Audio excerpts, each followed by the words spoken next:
So one of the things I mentioned in the khutbah, and I really mean it.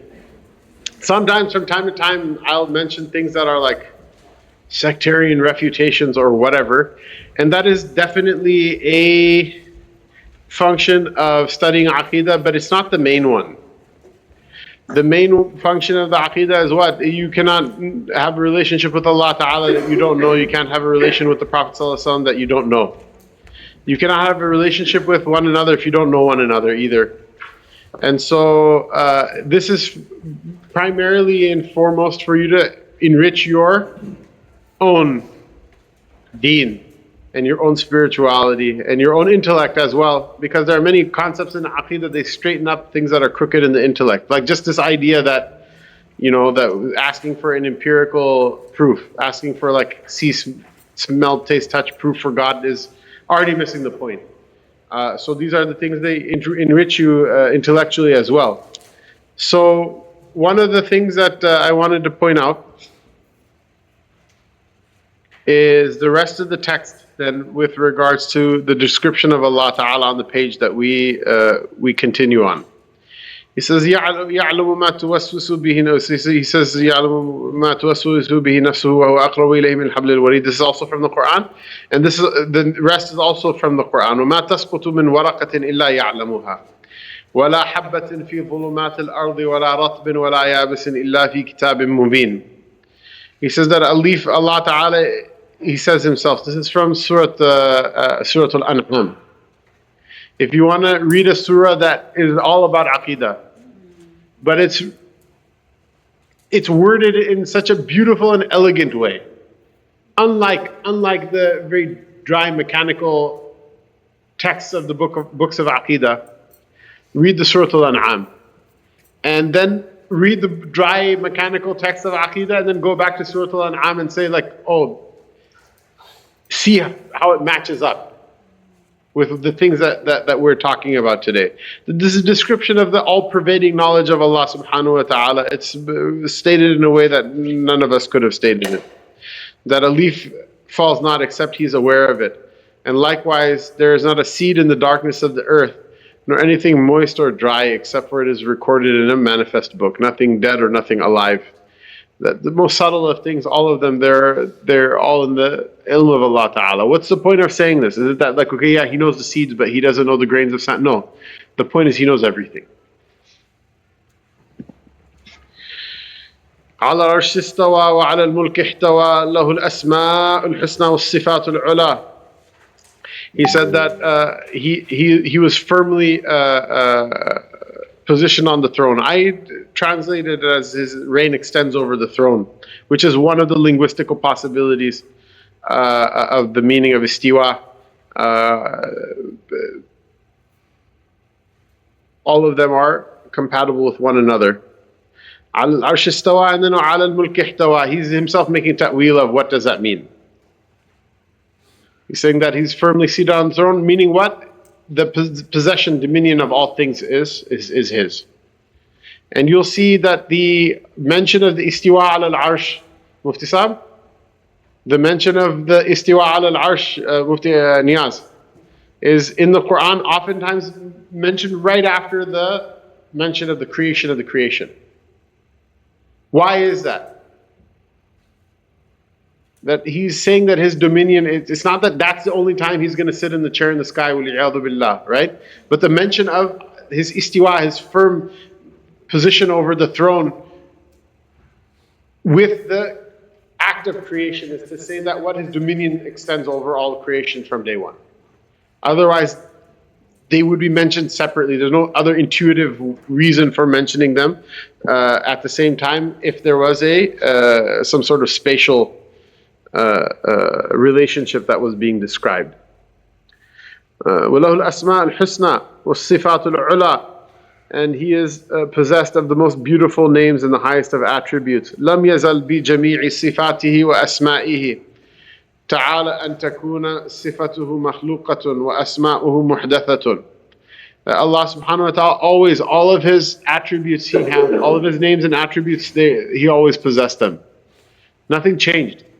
said he is exalted above what? He's exalted above the possibility that any of his attributes be created or his names are accidental. Here accidental means accidental not in the car crash sense, but in the philosophical sense, meaning something that exists in time and space. What is the point? The point is Allah Ta'ala doesn't change. Why doesn't He change? Not because He's extremely stubborn, but because He is what? He's transcendent above time and space. كلم موسى بكلامه الذي هو صفة ذاته لا خلق من خلقه وتجلى للجبل فصار دكا من جلاله. Allah Ta'ala spoke to Musa alayhi salam with His speech, which is an attribute of His essence, not a created thing from His creation. He manifested some manifestation of His majesty upon the mountain, which caused it to be rent asunder by sheer force. So this is a concept with Allah subhanahu wa ta'ala, which is what? His tajalli. Tajalli means for something to come out.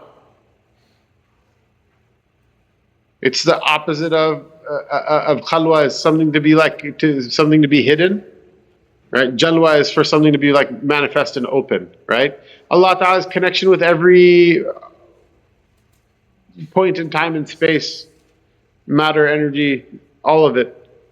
Allah Ta'ala's connection with it is in some sense absolute. It's the same in its absoluteness, but the difference is what? The tajalli is there in something stronger than in others. So somebody could be like Abu Lahab completely veiled from Allah subhanahu wa ta'ala, even though Allah Ta'ala has him just as much in His grip. Someone could be a pious person who makes mushahada of Allah Ta'ala in every thing, in every breath of His. Allah is there, but the manifestation is made subtle or made unignorable, different amounts at different times. So one of the explanations for that this is, for example, that Musa alayhi salam talked to Allah Ta'ala through the burning bush on the Mount Sinai. This is a tajalli. Allah Ta'ala exposed. He lifted a veil in that place so that Sayyidina Musa had this experience, where the veil is there in other places. Other times people don't, they walk past it and it's not. There's something that they're heedless of. This is another thing, like for example, on the Day of Judgment, people will speak to Allah Ta'ala. Allah Ta'ala will speak through His tajalli on that day. A manifestation is just something that people cannot ignore. Because it's Sahih Hadith actually, that Allah Ta'ala will make tajalli on the Day of Judgment to the believers, once all the non-believers are gone, in a form that the people it's not gonna be something they think this is Allah. So they'll wonder, is this a test or a trick or what's going on? He'll say, I'm your Lord. It's like, we're not gonna come this far and mess it up now, and and then after they're uneasy with it, then his tajalli will change in such a way it overwhelms people. And they're like, that's Allah, and then they'll obey and accept in all of these things, right? What does that mean? Does that mean Allah Ta'ala changes shape, form, this and that? But Ibn Abi Zayd didn't know the hadith? No. Or that he denies the hadith? No. What is it? These are all tajalliyat. These are all manifestations. We experience them in time and place. The haqiqah of Allah Ta'ala is one, however. It's just what we experience, what He shows us, what He doesn't show us at different times, at different places, at different occasions. Yes? How can, the question, Allah subhanahu wa ta'ala be the destroyer if the universe at some point did not exist? Or how can Allah have the attribute of bringing back to life if creation did not exist? If someone were to ask that question, what would the answer? So that's a good question. It's directly addressed in the Tahawiyah. It's not directly addressed in this text. But the answer to that question is, again, that most prime and basic answer is that Allah Ta'ala, His existence is uncaged by time and space. So whatever happens at any time, to Allah Ta'ala, it's not something that happened yesterday or today or tomorrow. It's always there. However, Tahawi rahimahullah Ta'ala, he gives a little bit more of a kind of softball answer. That, for example, we say Allah is the one who raises the dead, raises the dead to life, even though resurrection hasn't happened yet. But because we know it's a necessary eventuality, it's intuitive to us linguistically to say that. But the more tahqiq, the more like the more refined answer that's exchanged between scholars is that Allah Ta'ala, that time and space, He's not pegged to them. So the fact that something happens means that Allah Ta'ala, to Him, it's not like something that it's going to happen only at one time. It's always with Him, that attribute. So now he will talk about an issue that is a contention that happened in the history of the Ummah, not in the time of the Aslaf, but in the early periods of Islam during the Abbasid Caliphate, which was that there was a heterodox group known as the Mu'tazila that basically tried to apply their notion of rational philosophy to the interpretation of the Book of Allah and the Sunnah of the Prophet ﷺ, and they came up with some really weird conclusions. It's not a monolithic group. Some Mu'tazila had more extreme views than others. At some point or another, the Mu'tazili philosophy becomes very kind of housebroken compared to how wild it was in the beginning initially. And the Mu'tazila, they were Muslims. Most of the ulama didn't make wholesale takfir of them, even though they said certain beliefs of theirs were tantamount to kufr. But they were Muslims. They're culturally Muslims. There are people who used to read the Quran. There are people who used to read the Hadith. They wrote, there are people who were masters of logic and of grammar and rhetoric and whatnot. But the Ahlus Sunnah have very severe reservations with regards to certain matters of creed that they used to believe in. Interestingly enough, they at some point they had their own fiqh, but early on that kind of like petered out, and so some of them became Shafi'is, some of them became Hanafis. They're, as a group, they don't exist anymore, but their aqaid, because they had such a kind of a robust attempt at explaining creed, their aqaid live on actually in the aqaid of a number of other heterodox groups. So if anyone's been to Oman before, Oman is ruled by a group of Khawarij. They call themselves the Ibadiyya. They're, again, very housebroken compared to the wild Khawarij in the past. But the Ibadiyya, most of their books of Aqeedah are more or less Mu'tazili creed. The same thing, there are a lot of items of Mu'tazili creed amongst the different groups of Shia, the Zaydis and the Ithna Asharis. So, like, for example, we're going to talk about, is the Quran created or is it an attribute of Allah Ta'ala? The Mu'tazili belief basically wins over most of the heterodox groups. So the Ithna Ashari Shia, they say that the Quran is created and the sifat of Allah Ta'ala are created and all these things. But they don't believe in an eternal Allah Ta'ala, that everything happens according to His desire. They have a completely different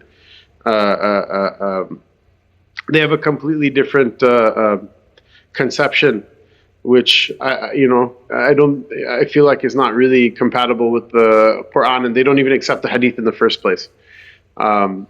This is a very interesting thing, by the way.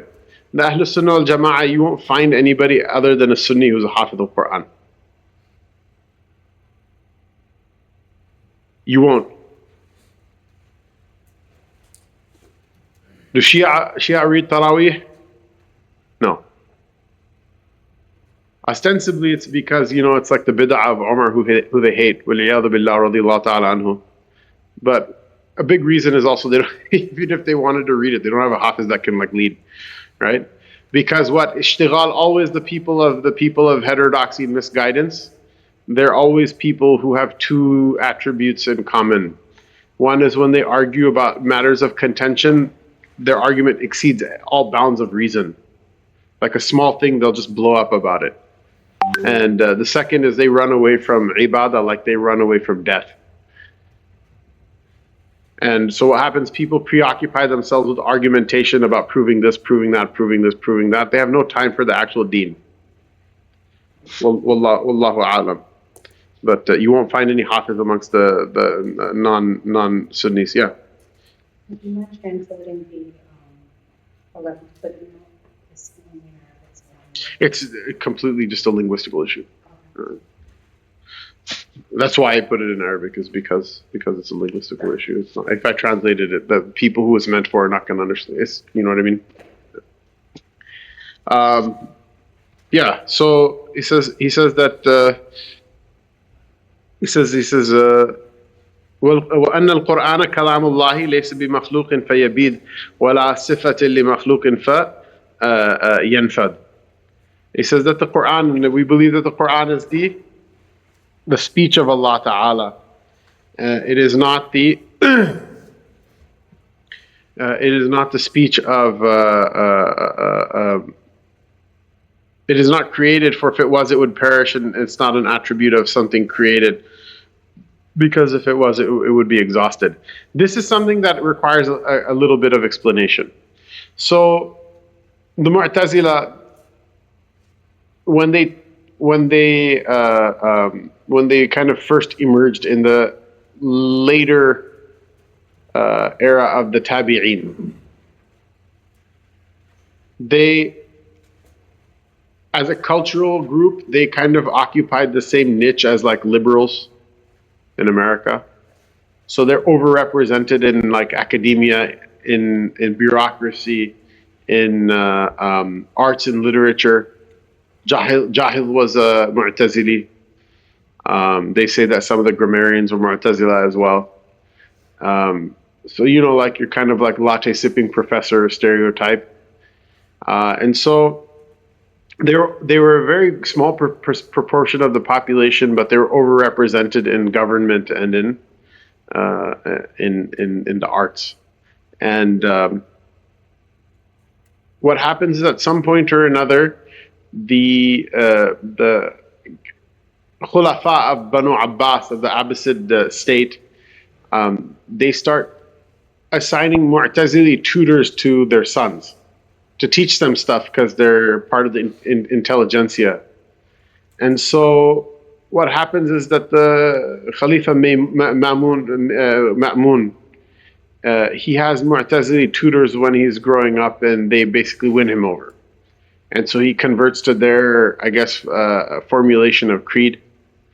And by and large, the Mashayikh, they didn't make takfir of him. They didn't say that you're a kafir, you're not a Muslim. They accepted his Islam. But they rigorously disagreed about certain issues. And so what the Mu'tazila, once they got to power, what they wanted to do is they wanted to push the Ahlus Sunnah out and like literally convert the entire populace. The problem is people are not going to accept this, and they didn't accept it. By and large, it wasn't working, so they started to use force. In the history of Islam, generally you will see that intellectual challenges are met with intellectual answers, and military challenges are met with military answers. So Sayyidina Ali radiallahu ta'ala anhu specifically assigned Sayyidina Abdullah bin Abbas radiallahu anhuma to argue with the Khawarij. And he gave him the special instruction also, when you're formulating your refutation of them, that only give them dalil from the Quran, because they don't even accept the hadith of the Prophet ﷺ, because they think that you're all kafirs, so you're unreliable narrators. And so he had that. He also fought battles with them. When they fielded an army, he would take them on the battlefield, but when it was just like they were at peace, he would say, go and argue with them like this. And so the first incident in the history of Islam of intra-Muslim violence is the Khawarij. The second one is the Mu'tazila. So when the Mu'tazila, they take over the judgeship of the caliphate. The judgeship is like the highest scholarly role that a person can play. And, the chief justice being the highest of the judgeships of the caliphate. This is a thing, like if you read about certain scholars, if it's written that the person is a judge, it's usually a genius. That's just not a normal scholar, it's a genius level scholar. That the people who would be assigned to being a qadi, because of how difficult that position is, and how many different branches of learning you have to be equated with. So once under Ma'mun, Mu'tazili makes it to the judgeship of the state, he will start to then hand out executions for apostasy to the people of the Sunnah. And so the one issue that he decided to make the Inquisition against the Sunni scholars based on was is the Quran created, or is it an attribute of Allah Ta'ala? Now, if you never thought about this question, good for you. There's no real reason to think about it. The Quran is the Quran. Allah Ta'ala says it, you obey, that's it, done. The companions radiallahu anhum never used to think about this question. They never used to talk about this question. This doesn't mean that there's not an answer to the question. It's just not normal. A normal person doesn't wonder about it. Only the ulama used to know about these things. So the standard Sunni position between all the madhahib, Imam Abu Hanifa, all the way down to Imam Ahmad bin Hanbal and all the imams in the middle, they knew very clearly that the Quran is what? It's an attribute of Allah Ta'ala. It's not created. Allah Ta'ala has an attribute called His speech. It's eternal, just like Allah's mercy, Allah Ta'ala's creation, all of these things. But the question comes up, well, if the Quran is an eternal and uncreated attribute of Allah Ta'ala, why is it revealed over 23 years? And why is it in the Arabic language? And are you saying the Arabic language is not created, and this and that and the other thing? All of these questions, they come up. And it is because of their scrutiny of these questions that somehow or another the Mu'tazila said, no, you have to believe that the Quran is created. And so I want to take a little aside and describe what the Quran is. When we ask what is the Quran, we have to answer this question first.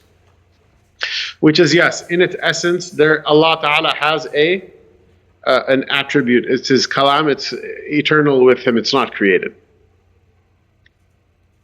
But then there are words that Allah subhanahu wa ta'ala chose that will indicate to His kalam. When I say indicate, like for those people who know how to program and see, it's like a pointer or whatever, right? That it's something that when you say those words, they invoke this particular attribute of Allah Ta'ala. Just like, for example, if you ask Allah for His mercy, what are you doing? You're invoking His mercy. Is your dua His mercy? No. Right, but there's a connection between them. You ask Allah for His forgiveness, it invokes His forgiveness. Is your istighfar His forgiveness? No, there's a difference between them, but there's also a tie between them. Someone commits a sin, commits zulm, right? The zulm will invoke the anger of Allah Ta'ala, but the zulm is not the anger. So Allah Ta'ala chose words when He sent His revelation down to His prophets. He chose words. Those words are from created language. They're created words. They have meanings which have to do with created things. However, whenever someone recites them, then it invokes this sifa of Allah Ta'ala's kalam, the effects of that sifa, the effects of that attribute. They're connected to them. And so why is it that first He mentioned Sayyidina Musa alayhi salam? He says that فَتَجَلَّى لِلْجَبَلِ فَصَارَ دَكًّا مِنْ جَلَالِهِ. That Allah subhanahu wa ta'ala spoke to Musa with His speech, which is an attribute of His essence, not a created thing from His creation. Meaning the kalam that Allah ta'ala spoke to all the Anbiya alayhimus salam from, it's one single sifa of His, and all of the revelation that He gave to the Prophets alayhimus salam was an effect of that kalam. Now, this is what the Quran is with Allah.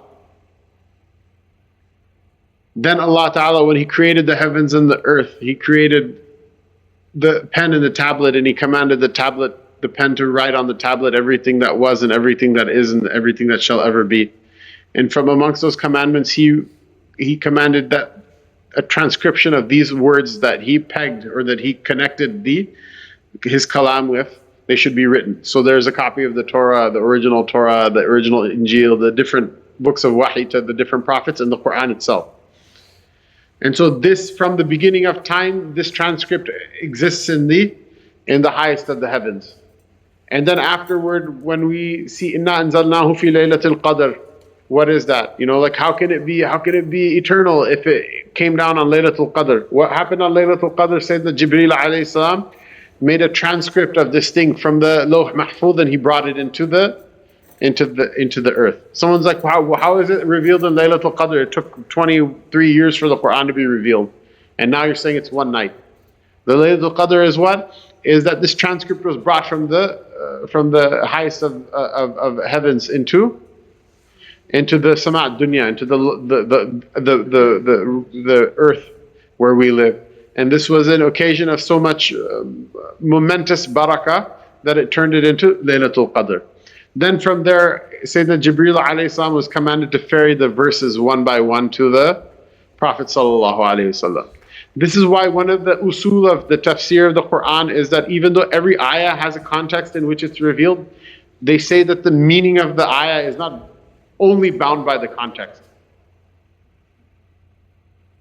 But at any rate, now then the Quran is revealed to the Prophet ﷺ, he teaches it to his companions radiallahu anhum, so it becomes sounds in the Arabic language, it becomes writing the Arabic language, to the point where the maktab kids, when they come, the Quran school kids, that, you know, the uncle is like trying to herd like a bunch of angry cats.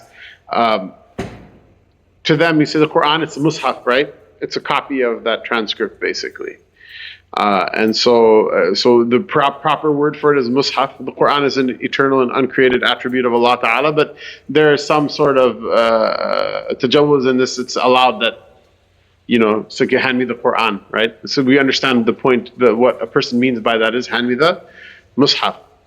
And so what is my proof for this schema I'm talking about? From the Lawh Mahfuz downward, even the Mu'tazila agree. Because what the Arabic language is created, the letters are created, the words are created, the sounds are created. So they're like, we agree on all of that. But the first part, where'd you get that from? Abu, tell me, yesterday was Friday, who here read Surah Al-Kahf? You know, mashallah. Mashallah alaikum, mashallah. Should read it, because it will protect you from the Dajjal. Seems like it's around the corner. Have people killing babies by day and lying on the news every night. It doesn't look like this thing is going to last all that much longer. But Allah Ta'ala make it easy for all of us and protect us. I mean, so one of the last ayat of Surah Al-Kahf, قُلْ لَوْ كَانَ الْبَحْرُ مِدَادًا لِكَلِمَاتِ رَبِّي لَنَفِدَ الْبَحْرُ قَبْلَ أَن تَنْفَدَ كَلِمَاتُ رَبِّي وَلَوْ جِئْنَا بِمِثْلِهِ مَدَدًا. Say, Ya Muhammad alayhi salatu wassalam, if the ocean was ink with which to write the words of my Lord, the ocean would have been exhausted before the words of my Lord were exhausted, and even if we brought another ocean afterward to keep writing.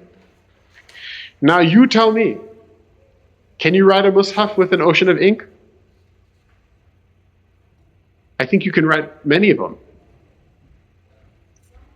Second ocean, even more. Obviously, what's being referred to over here is not the words, the Arabic language. An ocean of ink, the Lisan al-Arab is like what, like 6 volumes or whatever in most prints. That doesn't take an ocean of ink either, does it? If we imagine the Quran is Quran Arabi, right? So all of the words of the Arabic language, like, you know, they're still not anywhere close to that. This is obviously not referring to that. This is referring to a haqiqah that's deeper than that. In another place in Surah Luqman, Allah Ta'ala says, if there were 7 oceans and all of the trees were felled and turned into pens, they wouldn't be able to finish writing the words of the Lord.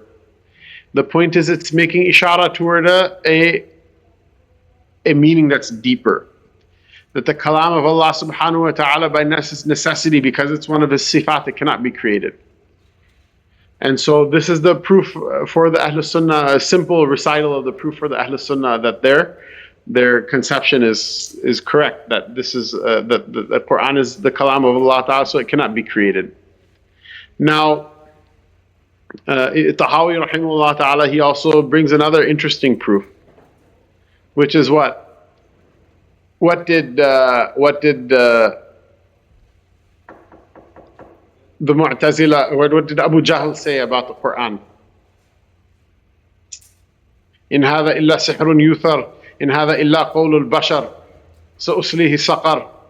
Right? Allah Ta'ala said that, Abu Jahl said that, or in the Mustahzi'een of Quraysh said that this is nothing except for sorcery. Indeed is nothing but the speech of a man. So why is it that he gets to say, and the thing is, like, imagine this, without, putting the things I just said aside about the Quran for a moment, right? Someone doesn't know what the answer to this question is, right? So they're like, oh, well, I get it. Maybe the Quran is created, maybe the Prophet ﷺ chose the words for the Quran or whatever. He's the one who first gave us the words of the Quran. Why is it Abu Jahl attributes the Quran to the Prophet ﷺ and he goes to Jahannam and another person afterward, even though their intentions are good, but they're literally saying the same thing and they're supposed to go to Jannah. So anyhow, it's problematic for all of these reasons. Again, because the Mu'tazila don't exist anymore. Always somebody comes to me and they're like, why do you spend so much time talking about these, weird medieval controversies, even though we have real problems in brother Palestine and this and that and the other thing. I'm concerned with all of it, trust me. But one benefit to you of all of this, because you're probably never going to meet a Mu'tazili in your life, because they don't exist anymore. People who claim they're Mu'tazila are idiots, they're juveniles.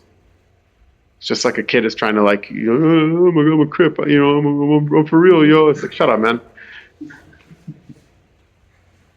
They're posers. The actual Mu'tazila, those were like OG scholars. Like they were people, their Arabic was inside out, their logic was inside out. They knew the Quran. They were like, even if we disagree with them, I think out of all of the heterodox groups that pass in the history of Islam, the ones that come closest to something you can just admire, is the Mu'tazila. Everybody else did a really weak-wristed attempt at taking on the Sunnah.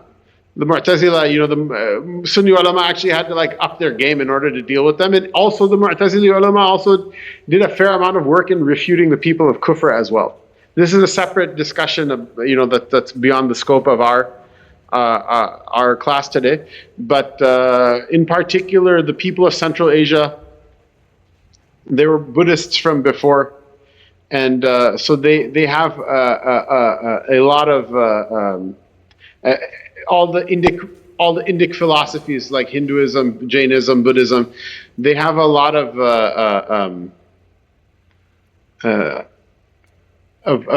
philosophy that's based around the idea that nothing is knowable.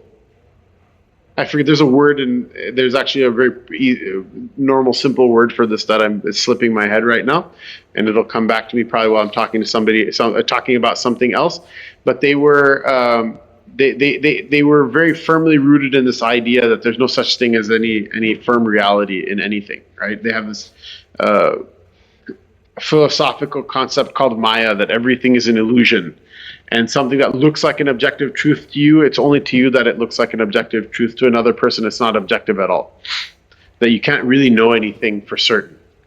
And so some of the best refutations of that type of philosophy actually comes from the Mu'tazila, which are relatively sound, and they're largely adopted by the Ahlus Sunnah as well. Al-hikmatu dalatul mu'min. The wisdom is the lost property of the believer. Wherever he finds it, he has more right to it. But the point is that, okay, why are we learning these things? You're not going to meet a Mu'tazili, an actual Mu'tazili. Some guy is fronting on Twitter to make himself self-aggrandized and excuse himself from not reading his sunnahs or whatever. That you might see, but actual Mu'tazili, you won't meet him. But already, mashallah, imagine that. Your conception of what the Quran is has now become deeper. That that this is a thing. You recite the kalam of Allah Ta'ala even if you don't understand it. Or you stand in the salat and behind someone when reciting the Quran. This is the kalam of Allah Ta'ala. This is a connection with the Lord wherever it's recited. I taught the Tahawiyah to university students at a academic program. So there was one sister who from day one was basically throwing the chair at me and completely whatever. And so when one of the coordinators who said yeah, we got all the, they ask you to do the evaluations for the instructors and things like that. And he said everybody said positive things about you except for one person. I can't tell you who it is, but I'm sure you won't be surprised.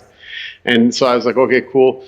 He goes, but one of the interesting things is in that one negative evaluation, probably the most positive thing that anyone said about you was said in that one evaluation, which is what? That one said, like in the entire course, there's like 7, 8 instructors. Dr. Shadi went to it. Jonathan Brown was, a bunch of people were there, right? Big names, and then there's Miskin Hamzah, right? So they in the part of the evaluation that's not about people, but just like what is the most, what are the most important positive things that you learn?